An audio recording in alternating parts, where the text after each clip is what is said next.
الحمد لله الحمد لله الذي أرسل رسوله بالهدى ودين الحق ليظهره على الدين كله وكفى بالله شهيدا. وصلى الله على النبي الأمي وعلى آله وأصحابه الذين أقاموا دعوة الإسلامية إقامة لا مزيد عليه. وبعد فأعوذ بالله من الشيطان الرجيم. بسم الله الرحمن الرحيم. ولنبلونكم بشيء من الخوف والجوع ونقص من الأموال والأنفس والثمرات وبشر الصابرين الذين إذا أصابتهم مصيبة الذين إذا أصابتهم مصيبة قالوا إنا لله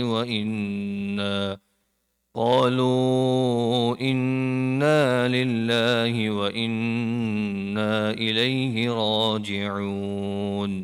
أولئك عليهم صلوات من ربهم ورحمة وأولئك هم المهتدون. صدق اللہ العظیم. اور دیکھو ہم تمہیں آزمائیں گے ضرور، کبھی کچھ خوف سے اور کبھی بھوک سے اور کبھی مال و جان میں اور پھلوں میں کمی کر کے، اور جو لوگ ایسے حالات میں صبر سے کام لیں انہیں خوشخبری سنا دو. یہ وہ لوگ ہیں جب انہیں کوئی مصیبت پہنچتی ہے تو یہ کہتے ہیں کہ ہم سب اللہ ہی کے ہیں اور ہم کو اللہ ہی کے پاس لوٹ کر جانا ہے. یہ وہ لوگ ہیں جن پر ان کے پروردگار کی طرف سے خصوصی عنایتیں ہیں اور رحمت ہے، اور یہی لوگ ہیں جو ہدایت پر ہیں. محترم برس و بزرگوں کو اس مجلس میں بات یہ چل رہی تھی کہ اللہ رب العزت نے اس سے پہلے والی آیت کے اندر مسلمانوں کو یہ ترغیب دی گئی ہیں اور ان کو یہ حکم دیا گیا ہے کہ وہ چھوٹی بڑی مصیبتوں کے اندر اللہ کی طرف رجوع کریں اور اس کو یاد رکھیں، اور مصیبت کے موقع پہ غم کا اظہار کرنا یہ صبر کے منافی نہیں ہے، یعنی یہ صبر کے خلاف نہیں ہے، صبر کے اگینسٹ نہیں ہے. کوئی آدمی مصیبت میں ہے اور غم کا اظہار کر رہا ہے، اس کے چہرے سے اس کے جسم سے غم ظاہر ہو رہا ہے، تو یہ صبر کے خلاف نہ سمجھا جائے. اس سے صبر کے ڈیفینیشن کے اندر کوئی ڈیمیج نہیں ہوتا، اور اس کو پورا صبر کا جو ثواب ہے اس کو ملتا ہے. تو ایک تو یہ کہ غم کے اندر آدمی غم اور مصائب کے اندر غم کا اظہار کر سکتا ہے، لیکن زبان سے شکایتیں نہ کرے، اللہ کے اگینسٹ کمپلینس نہ کریں. دوسری بات یہ کہ مصائب اصل جو اس کا حقیقی مفہوم کیا ہے، مصائب آدمی کو کیسے لاحق ہوتے ہیں اور اس میں آدمی صبر کیسے کرتا ہے، تو وہ یہی بات بیان کی گئی تھی کہ اس میں اللہ رب العزت کی طرف سے جو ایک کلمہ ہم کو سکھایا گیا ہے، انا للہ و انا الیہ راجعون، یہ ایک ایسا کلمہ ہے، ایک ایسی دعا ہے جس کے اندر آدمی اسی جملے کے اندر تسلیم بھی کرتا ہے، یعنی اللہ کے فیصلے کو ایکسیپٹ بھی کرتا ہے، اور اس کے اوپر اللہ کے اوپر سے جو اس کا ریوارڈ ملنے والا ہے، جو اس کا بدلہ ملنے والا ہے، اور اس کی مصیبت برداشت کرنے کی بنیاد پر جو اللہ کے یہاں سے جو انعامات ملنے والے ہیں اس کی امید بھی ظاہر کرتا ہے. وَإِنَّا إِلَيْهِ رَاجِعُونَ، ہم اسی کی طرف لوٹ کر جانے والے ہیں، اور جب اس کے پاس ہم لوٹ کے جائیں گے تو وہاں ہمارے صبر کرنے کی بنیاد پر اللہ کی طرف سے ہمیں بدلہ دیا جائے گا، اللہ کی طرف سے ہم کو اس کا نیک انعام دیا جائے گا. تو اس جملے کے اندر یہ دونوں باتیں بیان کی گئی، اور اس کے بعد آخر میں عرض کیا گیا تھا کہ دنیا کے اندر اللہ رب العزت نے مصائب کے برداشت کرنے کے اوپر جو کیا کچھ اثر بیان کیے ہوئے ہیں، جو روایت نقل کی گئی تھی امام ترمذی کے حوالے سے کہ لوگ قیامت کے میدان کے اندر لوگ تمنا کریں گے کہ ہماری خالوں کو کینچیوں سے کاٹا جائے. وہ کون لوگ ہوں گے؟ تو لوگ تمنا کریں گے جس طرح صبر کرنے والوں کو جو بدلہ دیا گیا ہے کہ کاش ہم کو بدلہ دیا جاتا، اور ہماری خالیں دنیا کے اندر کینچیوں سے کاٹی جاتی، ہم اس پر صبر کرتے ہیں، اور آج یہ اللہ کے عذر کے اور اللہ کے انعام کے مستحق ہوتے ہیں. آج جو آیت کریمہ تلاوت کی جا رہی ہے اور اس میں جو ہمیں بات سمجھنی ہے، اللہ تعالیٰ ارشاد فرماتے ہیں اولئک علیہم صلوات من ربہم ورحمہ. اولئک علیہم، کہ یہ وہ لوگ ہیں جن پر ان کے پروردگار کی طرف سے خصوصی عنایتیں ہیں اور رحمت ہیں. تو اولئک یہ جو معنی ہے، جو لفظ ہے اولئک کا لفظ، یہ عربی زبان کے اندر کسی چیز کو پوائنٹ کرنے کے لیے استعمال کیا جاتا ہے، کسی طرف اشارہ کرنے کے لیے استعمال کیا جاتا ہے. جب دو لوگ دور ہوتے ہیں اور دو سے زیادہ جو لوگ ہوتے ہیں تو ان کو اشارہ کرنے کے لیے یہ لفظ استعمال کیا جاتا ہے. علامہ طبری علیہ رحمہ اسی لفظ کے متعلق اشارہ فرماتے ہیں کہ اس کا اصل معنی یہ ہے ہؤلاء الذین الصابرون، وہ لوگ جنہوں نے صبر کیا ہوا ہے. اس سے مراد کیا ہے اللہ تعالیٰ کی؟ اولئک، اللہ تعالیٰ کسی طرف اشارہ کر رہے ہیں، کسی کی طرف پوائنٹ کیا جا رہا ہے. ہؤلاء الصابرون، جن لوگوں نے صبر کیا ہوا ہے اور جن کے متعلق بات اگلی آیت کے اندر بیان کی گئی ہیں کہ یہ صبر کرنے والے ہیں، ان کے متعلق اللہ تعالیٰ کیا اشارہ فرماتا ہے؟ علیہم اے لہم، علیہ مطلب ان کے اوپر، یعنی ان کے لیے کیا ہے؟ صلوات. صلوات یہ اصل میں لفظ جو ہے وہ پلورل ہے، پلورل فارم کے اندر ہے، جمع فارم کے اندر ہے، جمع بہووچن جس کو ہم کہتے ہیں. اس کا سنگل معنی ہوتا ہے صلاتن کا لفظ، اس کا معنی ہوتا ہے. اور اس کا لغوی معنی جو ڈکشنری میننگ ہے وہ کسی کی طرف بڑھنا، کسی کی طرف جانا معنی ہوتا ہے. اس لفظ کے معنی بولنے والے کے اعتبار سے مختلف ہوا کرتے ہیں. جیسے ہم یہی لفظ استعمال کرتے ہیں درود شریف کرنے، اللہم صلی علی محمد وعلی آل محمد صلی اللہ علیہ وسلم. تو اس کا معنی ہوتا ہے کہ اے اللہ ہماری طرف سے حضور صلی اللہ علیہ وسلم کے اوپر رحمت نازل فرما. یہ دعا کا معنی ہوتا ہے اس کے ہماری طرف سے، ریکویسٹ کے معنی کے اندر ہوتا ہے. لیکن جب اس لفظ کی نسبت اللہ کی طرف کی جاتی ہے، یعنی یہ لفظ بولنے والا کون ہے؟ وہ اللہ سبحانہ و تعالیٰ ہے. اب یہ تو مناسب نہیں ہے کہ اللہ ہم سے دعا کرے، نعوذ باللہ، یہ معنی تو درست نہیں ہے. تو صلاتن کا معنی یہ ہوتا ہے کہ اللہ کی طرف سے رحمتیں، نعمتیں. اور مفسرین نے اس موقع کے اوپر بڑی لمبی چوڑی اس کے جو معنی بیان کیا. کوئی بعض نے مغفرت کا معنی لیا ہے، بعض نے ثنا کا معنی، تعریف کرنا، مدح کا معنی بیان کیا ہوا ہے، بعض نے تعظیم کا معنی بیان کیا ہوا ہے، بعض نے جو ہے وہ رحمت کا معنی بیان کیا ہوا ہے، بعض نے نعمتوں کا معنی بیان کیا ہوا ہے. تو اس میں علماء مفسرین نے بہت سے معنی بیان کیے ہوئے ہیں. لیکن علامہ آلوسی علیہ الرحمہ نے امام غزالی علیہ الرحمہ کے حوالے سے ایک بڑی اچھی بات بیان فرمائی، مجھے بڑی پسند آئی. وہ ارشاد فرماتے کہ امام غزالی علیہ الرحمہ ارشاد فرماتے کہ اس لفظ کے اندر صلاتن کا جو معنی ہے، جس وقت بندہ جس حالت میں مبتلا ہے اور اسے اس وقت جس چیز کی ضرورت ہوگی، اس کی تعریف کی یا اس کے اوپر انعامات کی یا اس کی رحمت کی، تو وہ چیزیں اللہ تعالیٰ اس موقع پر اس کو عطا فرمائیں گے. اور جتنے بھی معنی اس کے اندر موجود ہیں اس لفظ کے اندر، اس کے بہت سے معنی بیان کیے گئے ہیں. رحمت کا معنی، انعامات کا معنی، عزت اور تعریف کا معنی، اور اس کی اللہ کیا اس کی شان کے بلند کرنے کا معنی، اس کی عظمت کا معنی. تو جتنے بھی معنی اس لفظ کے اندر موجود ہیں، امام غزالی علیہ الرحمہ یہ فرماتے ہیں، علامہ آلوسی علیہ الرحمہ نے اپنی تفسیر کی بات کو ارشاد فرمایا کہ جس وقت بندے کو جو ضرورت ہوگی، جو صبر کرنے کے بنیاد پر جس بات کا اس کا تقاضا ہوگا، وہ اللہ تعالیٰ اس کو پورا کر دیں گے.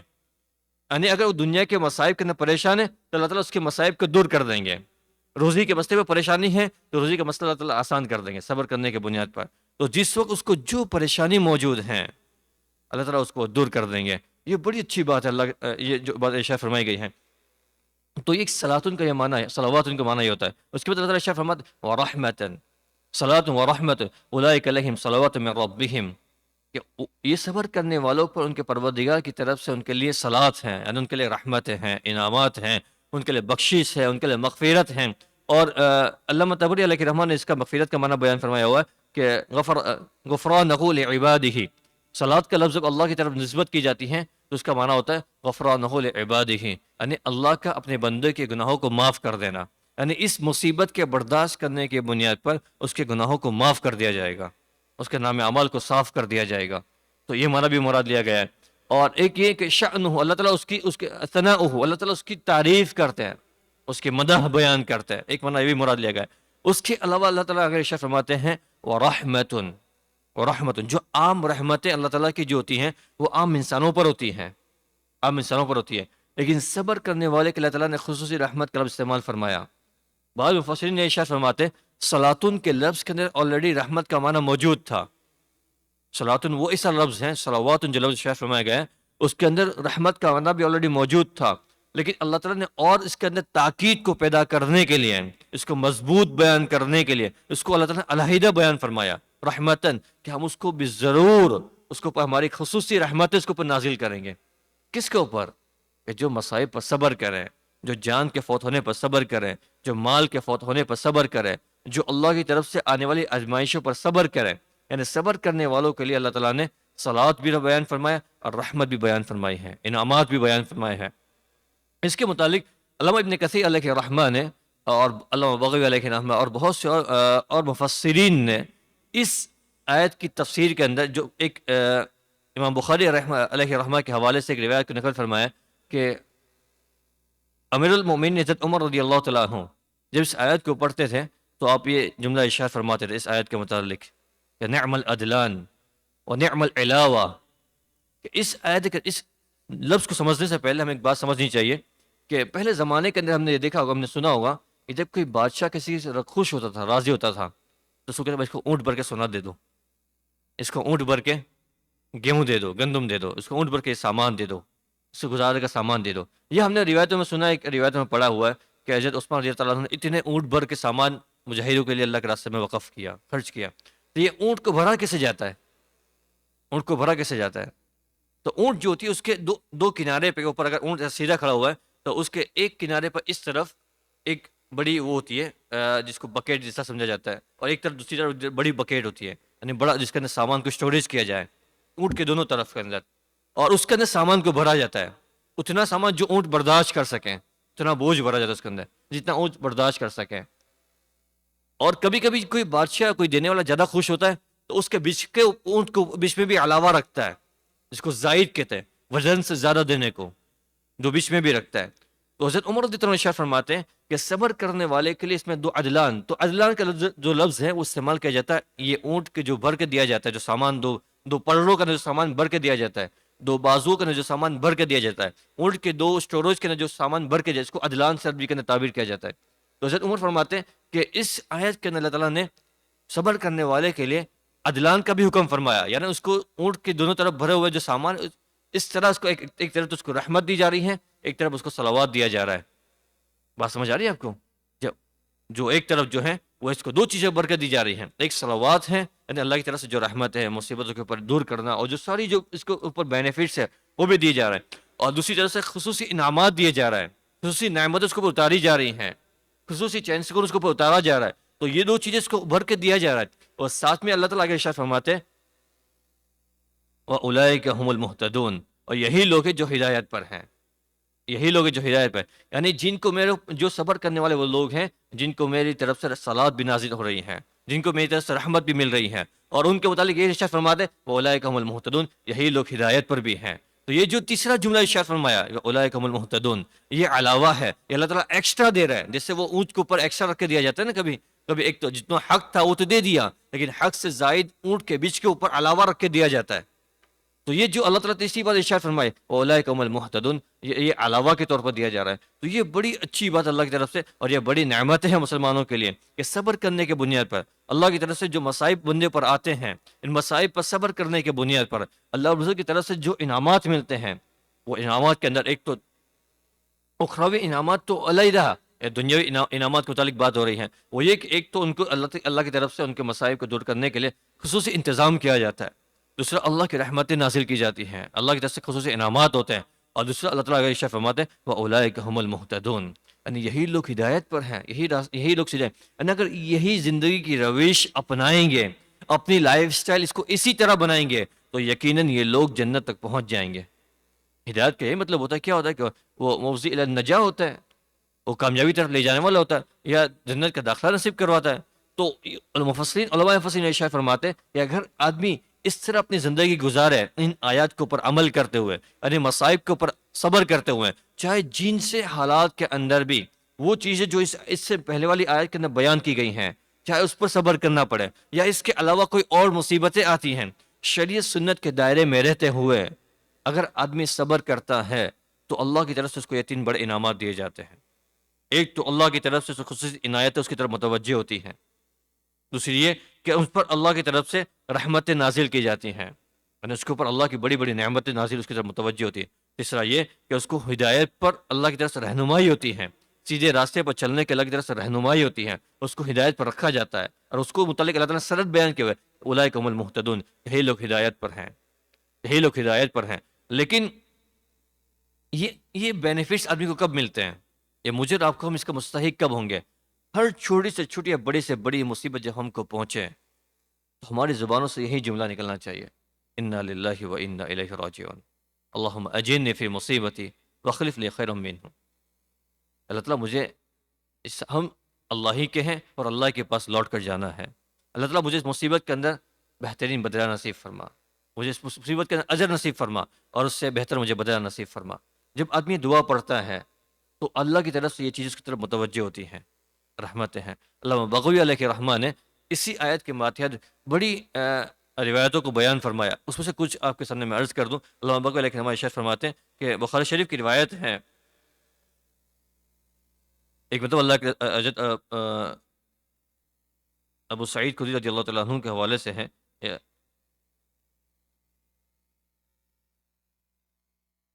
سعید ابن یسر رضی اللہ تعالیٰ عنہ فرماتے ہیں کہ میں نے حضرت ابو ہریرہ رضی اللہ تعالیٰ عنہ حضرت ابو ہریرہ رضی اللہ تعالیٰ عنہ سے میں نے سنا، قال رسول اللہ صلی اللہ علیہ وسلم من یرید اللہ بہ خیرا یصیبہ منہ، جس سے اللہ تعالیٰ بھلائی کا ارادہ کرتا ہے، جس کے ساتھ اللہ تعالیٰ خیر کا اور انعام کرنے کا ارادہ کرتا ہے. بھلائی کے علماء محدثین نے ساری باتیں شامل فرمائی ہیں. اس کے لیے جو بھی بھلا ہو جائے، دنیا اور آخرت کی جو بھلائی ہیں، ہم جو بھلائی سوچ سکتے ہیں اس سے زیادہ اللہ کی بھلائی ہے. تو جب اللہ تعالیٰ کسی بندے کے ساتھ بھلائی کا ارادہ کرتا ہے تو اللہ تعالیٰ اس کو آزماتا ہے، اس کو مصیبتوں میں گرفتار کرتا ہے، اس کو چیک کرتا ہے. بخاری شریف کی روایت ہے. اس کے علاوہ ایک مطلب شاہ فرماتے ہیں نبی حریرہ نبی صلی اللہ علیہ وسلم قال ما يصيب المسلم من نصب ولا وصب ولا هم ولا حزن ولا اذى ولا غم حتى شوكة يشاكها الا كفر الله بها من خطاياه. مسلمانوں کو جو بھی مصیبت پہنچتی ہے، جو بھی غم لاحق ہوتا ہے، جو بھی پریشانی پہنچتی، یہاں تک کہ اس کے پیر میں اگر کانٹا چبھ رہا ہے،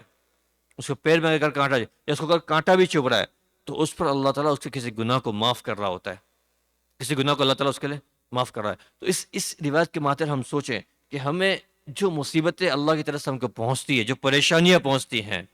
تو اس تمام پریشانیوں کے اندر اللہ کی طرف سے ہمارے گناہوں کو معاف کیا جا رہا ہوتا ہے. ایک اور روایت میں اللہ تعالیٰ حضور صلی اللہ علیہ وسلم سے ایک عورت اللہ حضور کی خدمت میں حاضر ہوئی. اس سے ایک بیماری تھی جسے یا رسول اللہ لمم جس کو کہا جاتا ہے. ایک عورت جو ہے حضور صلی اللہ علیہ وسلم کی خدمت میں حاضر ہوئی، اسے جو بیماری تھی اس کو لمم کہا جاتا ہے عربی زبان کے اندر. اس کا معنی ہوتا ہے کہ آدمی کی ذہنی اعتبار سے کچھ بیماری ہوتی ہے جس کو جنون سے تعبیر کیا جاتا ہے.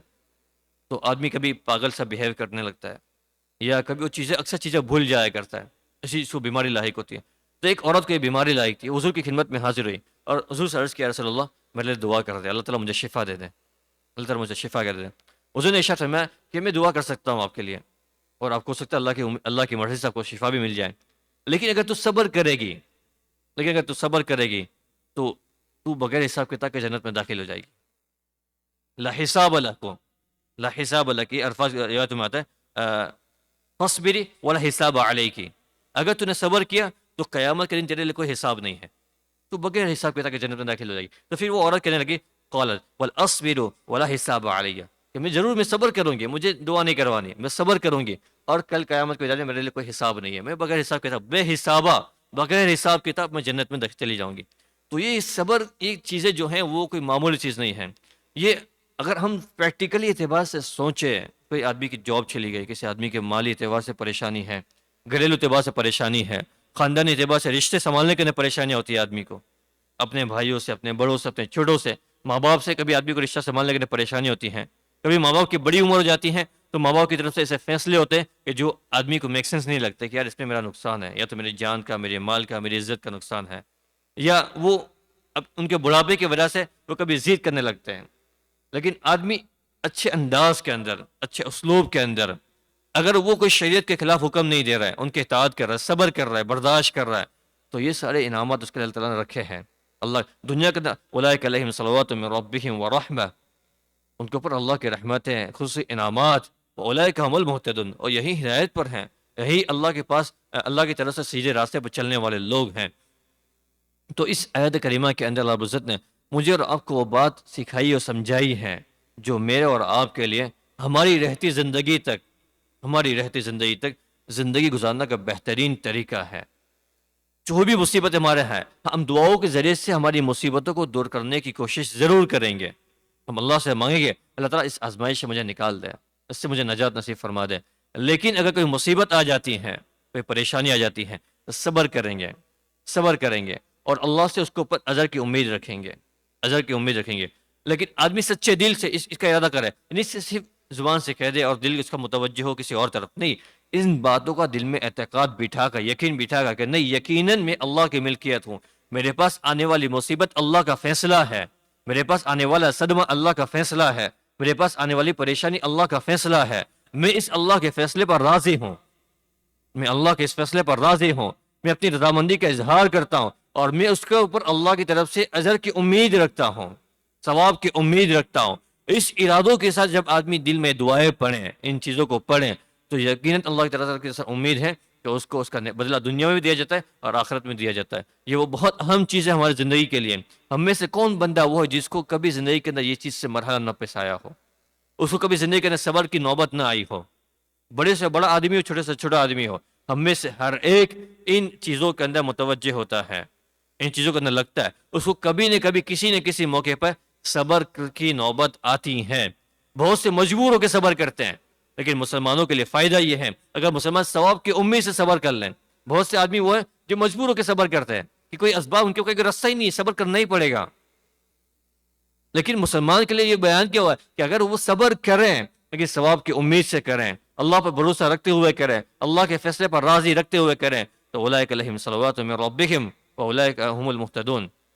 ان کو اللہ کی طرف سے اللہ کی رحمتیں ہیں، صلوات من ربہم ورحمہ واولئک هم المہتدون، یہ نعمت ہے۔ اللہ تعالیٰ مجھے اور آپ کو کہنے سننے سے عمل کی توفیق عطا فرمائے، اور ہماری زندگی جتنے اللہ تعالیٰ ہے وہ عافیت سے گزار دیں، اور جو کچھ اللہ کی مقدرات ہیں، ہمارے مصیبتیں جو اب آزمائش آنے والی ہیں، اللہ تعالیٰ ہمیں اور آپ کو اور تمام انسانوں کو اس پر صبر کرنے کی توفیق نصیب فرمائے، اور جو اس آیت کا ہم کو مستحق بنا دے۔ سبحان ربک رب العزت عما یصفون وسلام علی المرسلین والحمد للہ رب العالمین، آمین برحمتک یا ارحم الراحمین۔